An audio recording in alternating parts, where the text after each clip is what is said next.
Hi everyone, I'm just here to give a quick content warning on our next video. This video that you are about to watch does have heavy and detailed conversation on suicide prevention, intervention, and awareness. So before heading to that video, I just wanted to give you a quick heads up.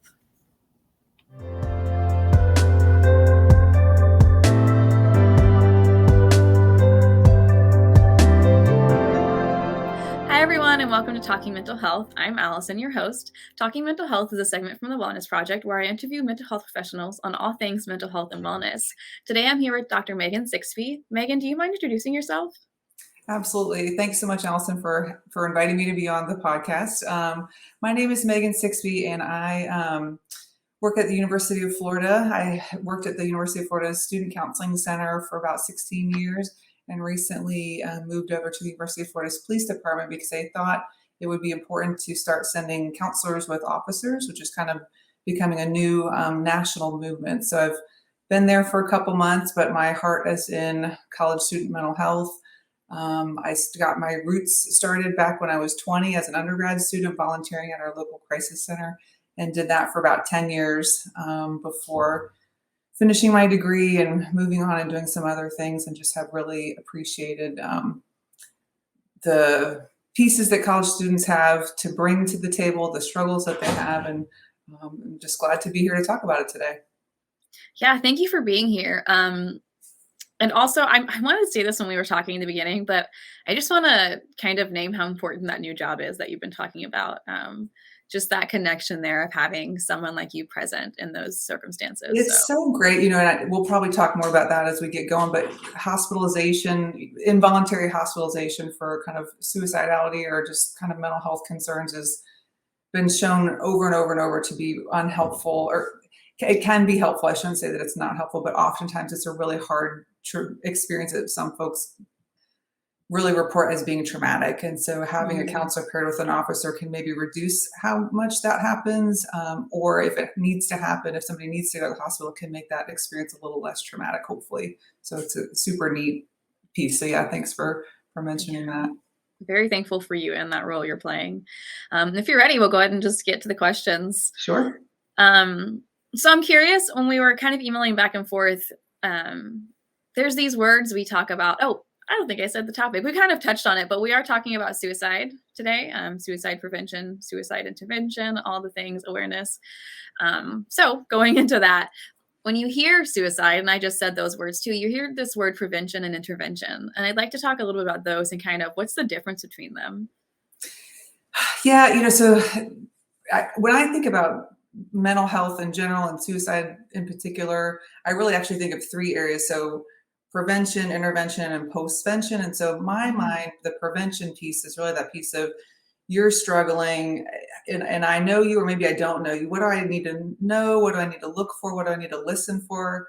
And what do I need to say and do? Because a lot of times people don't talk to friends or people they don't know, but they don't talk to folks that they see that are struggling or that they see that as something has shifted because they don't know what to say. They don't know what to do. They don't want to intrude. Maybe their mom always told them, mind your own business. All of there's stigmas associated with not wanting to live in our culture. And so that prevention piece is really the idea of those things, knowing what to look for, what to listen for, what to do, and what to see and hear. And so that if you were struggling, I could come up and I could say to you, gosh, Allison, I've noticed that you're, not acting like yourself lately. What's going on? And maybe even getting into a more direct conversation about suicide based on some of the things that you may share. And then that intervention is really in a kind of a sense regarding suicide. It's really when someone is more immediately struggling. And so maybe that's where I say to the person, let's call your mom, let's call our pastor, let's go to the counseling center, let's go to the hospital, again, depending upon kind of what some of the things may be. And so then that's kind of that intervention of we need to do something more immediately right now. And postvention is really the idea of, it can look different ways, but if somebody has made a suicide attempt or somebody that we know has died by suicide, what are the things that we need to do to keep that? If it was somebody who attempted suicide, what do we need to do to kind of help them now that this has happened, to kind of reconnect with themselves, reconnect with their friends, keep them alive still, right? Or if somebody has died by suicide, how do we help the loved ones that are left behind, because we Mhm. also know that somebody's death by suicide can be a trigger for other folks to think about not wanting to live or to attempt to take their life. So we're really kind of looking at all of those pieces of prevention, intervention, and postvention Mhm. as it relates to suicide and other things as well. But Yeah. Wow, and I appreciate that addition of the postvention, is oh that what you're yeah, saying? postvention, yeah, Yeah, because, well, one, I just don't feel like this is a topic we talk about a yeah. lot, it's not in general, suicide isn't something that people just walk in a room and like, "Let's talk about some facts on suicide," it's not, but when we do, and whether it's you're in school and you're learning about it in classes, or, there is someone in your life, or just, if we do, we talk about prevention and intervention. I've Mhm. never heard that term postvention before and thought about like those next steps for someone who is in postvention. So It that's is, super interesting. suicide or not wanting to live, I should say, not wanting to live is such a human experience. I mean, it's a human reaction to pain, whatever the pain is. And sometimes it's the pain is my boyfriend broke up with me. Sometimes it's my family dog died. Sometimes it's I didn't get into this grad program I wanted to, or sometimes it's I don't know why, right? I don't know why. And so if we pay attention to all three pieces of that, intervention, prevention, intervention, and postvention, then we can really kind of try to help on all those spectrums, because suicide or not wanting to live is such a human experience. And I think we don't, as you're saying, we don't talk about Mhm, it, and we don't talk about the fact that it's human, and there's mhm, some normalization to that. But I think that even the idea of thinking that it can be a normal experience has some kind of taboos associated with it too. mhm, mhm. Yeah, I want to touch a little bit throughout all of those three kind of segments that you have. You talked about someone else being there, the person who takes you to the counseling center, the person who calls your mom. So I'd like to kind of skip ahead a little bit and talk about peer support, because we tend to touch on that in this podcast, just because, I mean, when you're away at college, your peers are your biggest supporters Absolutely. in that moment. Yeah. I mean, of course, you have people supporting you back home, but in that moment, it's your peers, it's your friends. What can they do in this moment? Yeah, sometimes it's almost a matter of more of what they cannot do. Hmm. So people in general, again, I'm talking generalities, of course, when we talk about this topic, but people in general reach out to their friends. So if you were struggling just in general, like the likelihood that you're going to turn to your friend, your family member, is you oftentimes pretty high. And so what happens though is that people, when it relates to suicide, people either don't hear it because they don't know what to listen for, or Hmm. they hear it but they don't know what to do with it. So the number one response to somebody feeling suicidal is oftentimes silence. So if you were to kind of say some things to me that was indicating that you were thinking about suicide, a lot of times I don't attend to that. So I do nothing, which can then leave the person on the other end feeling like, well, they don't care. They don't care about me. Hmm. Or they don't hear it, or I'm too scary. They don't know what to do with me. So a lot of times it's even just acknowledging it is the first piece. So imagine if I came to you and I said, oh, life's so hard. Nobody would miss me if I'm gone. Right. And you're like, oh, don't say that. That's not true. I miss you so much. I love you so much, which is true. But what I hear then is she doesn't get it. She doesn't get that it's hard right now. It really sucks right now. I feel like no one is going to care about me. No one is going to miss me. So a lot of times it's the things that we cannot do that are the most helpful. So the most common unhelpful things that are so well intentioned, and I think that's the hard part for folks, is that it feels like it's coming from such a good place, but some of the common things that people do that on the receiving end of somebody who's struggling with suicide that usually doesn't feel so good, or they'll do those minimizing things like, don't say that, everybody cares about you, everybody loves you, you're going places, you've got such a great family. And so that, which again, well intended, but the message received in that is you don't get it oftentimes. Hmm. Kind of one of the other common things that people do oftentimes is, again, well intentioned, but they'll say, I felt that way too, and here's how I got out of it. Here, I did these things, and I went to this support group, and I went to this counselor, and so oftentimes that's helpful, but it's the timing of that. We start with that before we listen. And so kind of the switch, what happens if somebody was saying that to me, then the message that I receive in that is kind of this, well, now it's a conversation about you. instead of being able to have a conversation about me. Mhm. So we kind of jump into that. We jump into advice giving pretty quickly. Well, have you done this? Have you done that? Have you tried this medication? Have you called this counselor? Have you, kind of the what have you done? What actions have you taken? So really what I tell folks is if we can hold off on those, hold off on the kind of the Me Too sharing, hold off on the advice giving, hold off on well, not even hold off on, but never do you're so great, you're so smart, you're going places kind of it's called superficial reassurance. I'm trying to reassure you because I see that, but you in this really tough space, you don't see that. You don't see that there's a future. You don't see that there's these great things that can come, because right now all you can see is this kind of really, really dark space. And so what friends can do that can be most helpful is to actually do less, so do less of the advice, do less of the Me Too, do less of that superficial reassurance, and just Mhm. talk about, gosh, it sucks right now. It's tell me more about what it feels Mhm. like, and tell me more about how long has it been going on, and just kind of explore. And so I really encourage peers to be more curious than to jump to some of those other things that we all jump to. We do that because it's been done unto us, and we oftentimes don't know what else to do.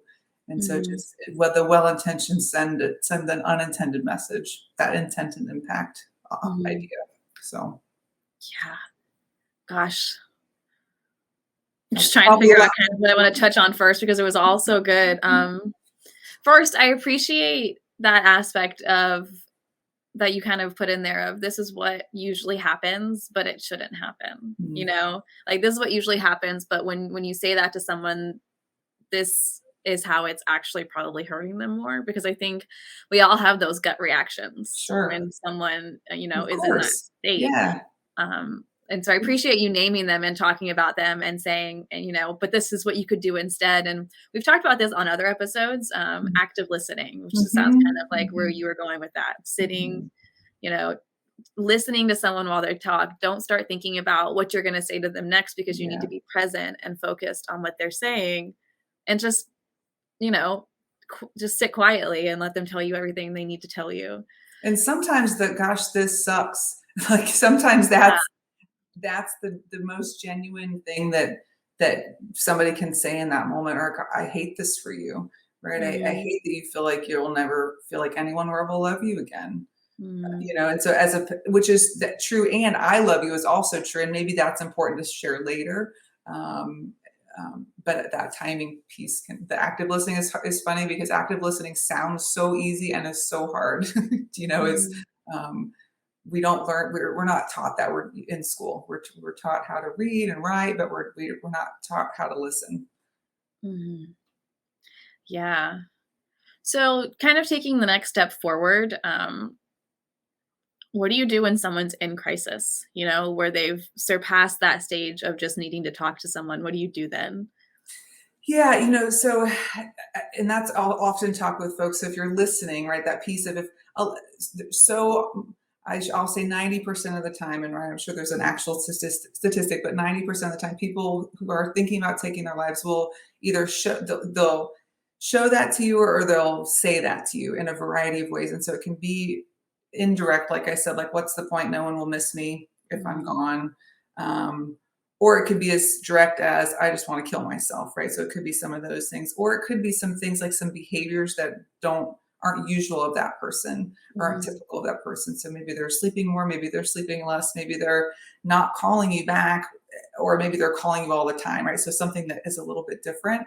And so after you've done some of that active listening that you've talked about, and after you've tried to had some of those conversations and you've heard some of those things, the most important thing, especially if you get the hint that there's some suicidal concerns going on, is asking directly, which is really hard for folks. And so Mhm. in asking directly can sound a handful of ways, but really it's short, it's a closed question, and it's a direct question. So, it may sound like, are you think, gosh, Allison, it sounds like you're thinking about taking your life, or it sounds like you're thinking about killing yourself, or it sounds like you're thinking about suicide, or are you thinking about suicide? Are you thinking about taking your life? But Mhm. it's and so it can be really hard because some folks will say, well, it's that's such a personal and private question that I don't want to ask. And I'm afraid to know the answer, I'm Mhm. afraid to know if they say yes, oh my gosh, now what? And if they say no, is that truthful? Are they lying to me? And so there's a fear in asking because of the kind of, again, that shame and guilt and taboo that gets put on suicide, fear in the ask and fear in the answer. And so, but having to ask that is so important because again, what oftentimes happens is if I'm not wanting to live, I will drop hints to lots of friends. Usually, right? Again, stereotypically speaking, I will say things to people, and again, the number one response back is suicide or is silence. So people tend to respond back with nothing, or you don't mean that, or let's go get some ice cream. Mm. And so again, that unintended messages they don't see, they don't hear, they don't care. And so somebody who actually does something different, somebody says, gosh, Megan, you keep saying you don't know if you can keep doing this any longer. I wonder if you're thinking about taking your life. Mhm. Um, then I have the invitation to say, gosh, yes, or gosh, no, or whatever my kind of truth is about that. But if we don't ask, we won't know.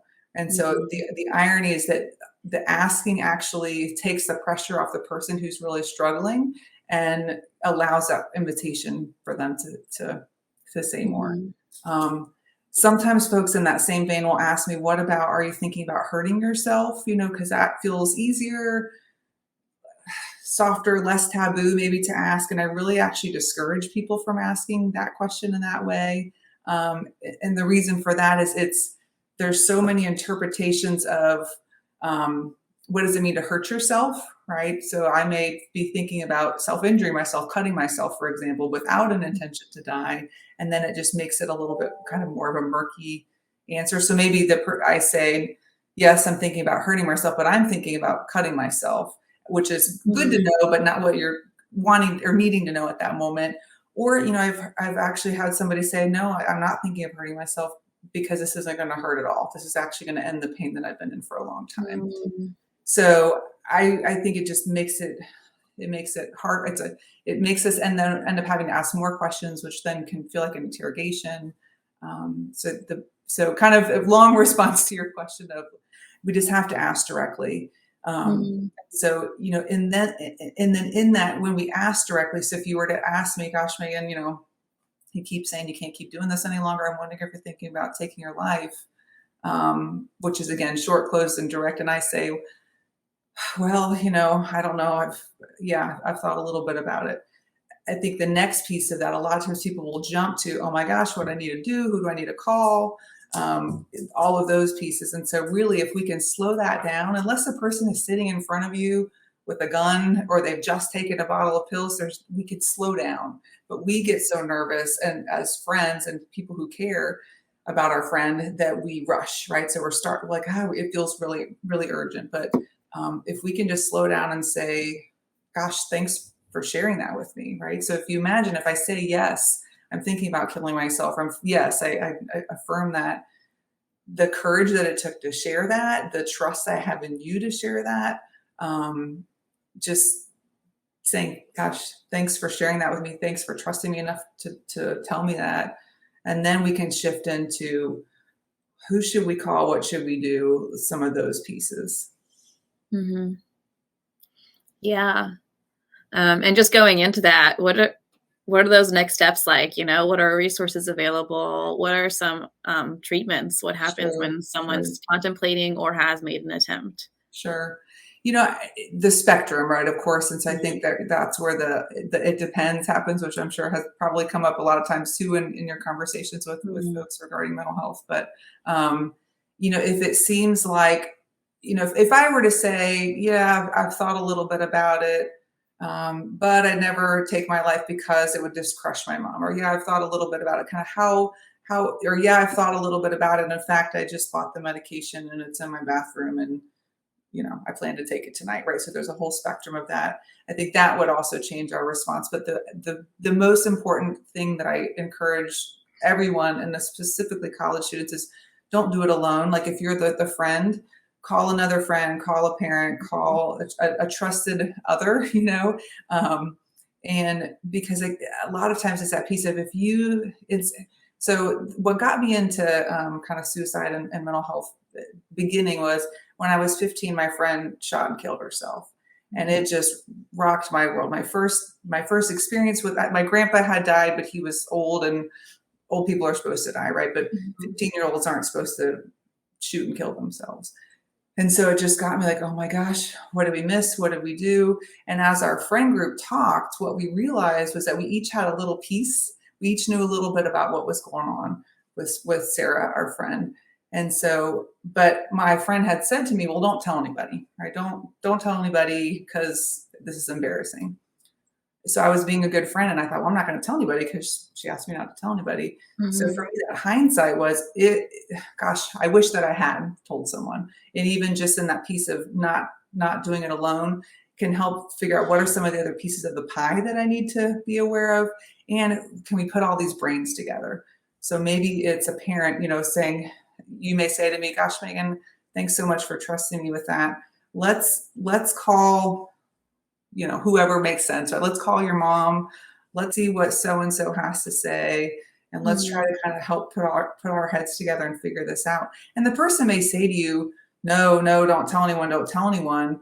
And that's again, that was my experience with my friend. And it's like, for me now, what I wish my 15-year-old self had said was, I hear you, and I'm going to go ahead and call our pastor and have him help me think this through this. Or I'm going to go ahead and call the counseling center and consult with them to have them help me think through this.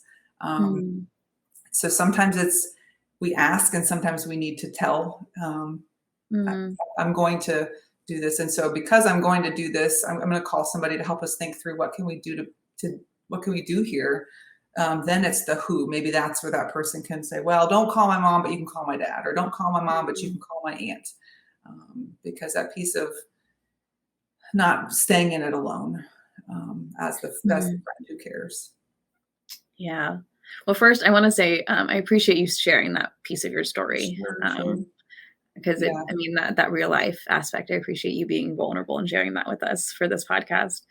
Sure. Um, but also, it so there's this piece that's sitting with me right now of we have these comfort zones, and it's so hard to step out of them. Mhm. We Mhm. sit in this space, we sit how we are, and that's how we live life. But to look at it as sometimes somebody else's life may depend on and may look like you stepping out of that comfort zone Mhm. Mhm. and asking those questions that you don't want to ask and talking to people about those things, even Sure. though it feels like you're going to betray them or and they're not going to trust you or this is going to happen and all those things that start spinning into our heads. Well, what happens if I tell someone? Sure. Sure. Absolutely. But Absolutely. that's the most important piece, like to step out of that comfort Yeah. zone, which is so hard to do, but so important for that person at that time. Sure. It's And kind of and I'll tell people a couple things too. I'll tell people, if you can't ask this question directly for whatever reason is going on in your life, that's okay. It doesn't mean more or less about Mhm. you as a friend. It doesn't mean Yeah. more or less about you as a person. It just means for you in that moment at that time, it's not a question you can ask or a conversation you can have. So really it's find someone who can. So if it is such a comfort zone stretch for you, or if it hits personally for whatever the reason, your own history, your relationship with that Mhm. person, just really that next piece is just find somebody who can have that conversation, but not Mhm. keeping it to yourself, because that's really where I'd rather have somebody mad at me than not alive, Mhm.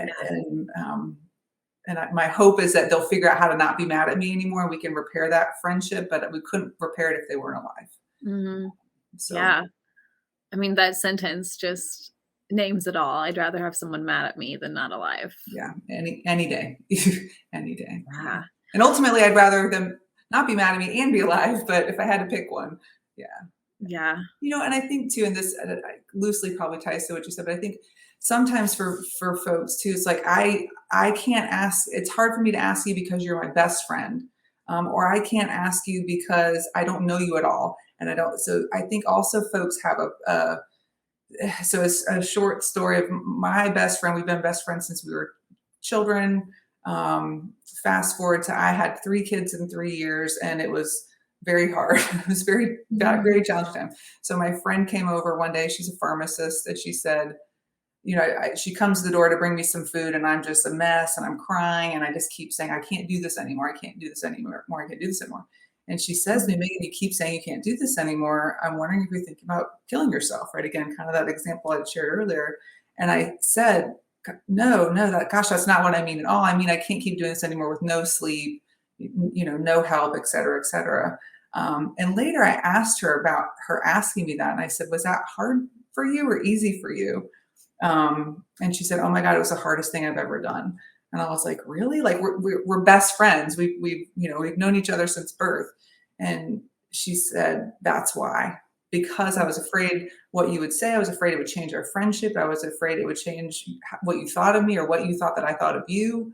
And so for me, it was so interesting because I said, for me, I'd rather ask my best friend because I know them. I could tell when they're being truthful. Than ask a complete stranger. So she's like, I'd rather ask a complete stranger. And I said, I'd rather ask my best friend. And so I think knowing that about ourselves too, where does your comfort zone inherently lie? And then what's the stretch? Because sometimes I think folks don't even, we don't ask this question a lot. And so it's out of our comfort zone just because it's a hard question. And then we add layers of, are they a friend? Are they a stranger? Do I have my own history? We add all of these layers that just continue to complicate it and make it hard and make our comfort zone even that much more kind of bulky. Mm-hmm. Yeah. Wow. This conversation is so important. And I don't want to end it, but for the sake of time, I'm going to kind of step back for a second and ask one more question because I think it's, I keep using that word important, but I can't think of anything else. It's all important. Yeah, mental health is important. Yeah. We kind of talked about this briefly before we started recording, but you had mentioned that you had worked in the counseling center for University of Florida. Mm-hmm. And I just feel like there's this moment with mental health where a person can acknowledge that they need help, but taking that step forward is scary. Sure. Because you don't know what's going to happen when you walk into that office or when you make that phone call or, when you tell someone to help you find somewhere. And so just from someone who's been in the counseling center at a college campus, what does it look like when a student comes in? What happens? Yeah. And I met different college counseling centers set it up in various ways. But for the most part, what happens is somebody will go in for their initial appointment. So their initial appointment could be a scheduled appointment. Some counseling centers, the University of Florida has a walk-in option as well.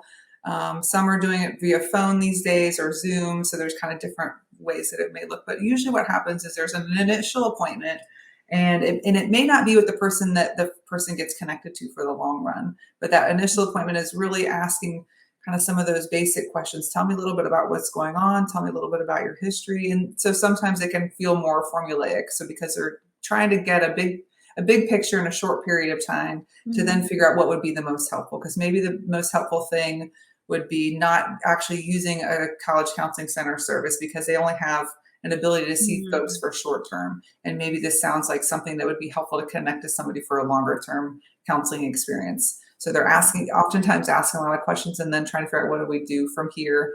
So that may be that they say, gosh, I really think a group counseling experience may be the most helpful for you. Or maybe I think off-campus counseling or on-campus counseling would be most helpful. But a lot of times it can feel, students will tell, it can feel a little bit scripted almost because there's usually these kind of general things that counseling centers are looking to know to figure out how can we get you connected with the best resource. So that can feel off-putting sometimes for folks. And even as friendly as we try to make those first questions and first appointment, some folks don't kind of know what to make with that. So, and then it's trying to get you connected to a counselor. So I will encourage students, go to the counseling center when life's okay, which sometimes feels like I don't need to go when life's okay. But if you can see the light at the end of the tunnel or know that a light exists, it's easier to figure out, okay, what do I need to do when that light gets dimmer? What do I need to do when something challenging happens?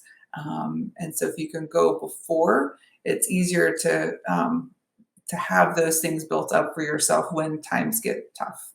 So. Yeah. Well, I mean, thank you so much for being here. I think there were so many good points in this conversation today, and I've said it before in this space and other spaces that there are just so many things we don't talk about, and this is a big one. It's not something that people share. It's not something that you often talk about. I mean, there's no other way to say it. And so when we were emailing back and forth and this topic came up, I just thought it'd be a needed addition to this series, just to have this space to inform on more of what this looks like, what suicide prevention, intervention, what happens after all of the things. And so I'm very appreciative of you being here and for sharing all of this with us. So And happy to be here. And I hope folks will look up their local, if they're a college student, look up their counseling centers information. There's national suicide prevention lines, national suicide prevention chat lines. There's chat lines for our Black community in particular, prevention lines for LGBT community in particular. So finding some of those niche lines that help folks feel as connected as they can when they're in a space where they feel really disconnected. Yeah. Well, thank you so much. And thank you guys for watching, and we'll see you next time. Bye. Bye.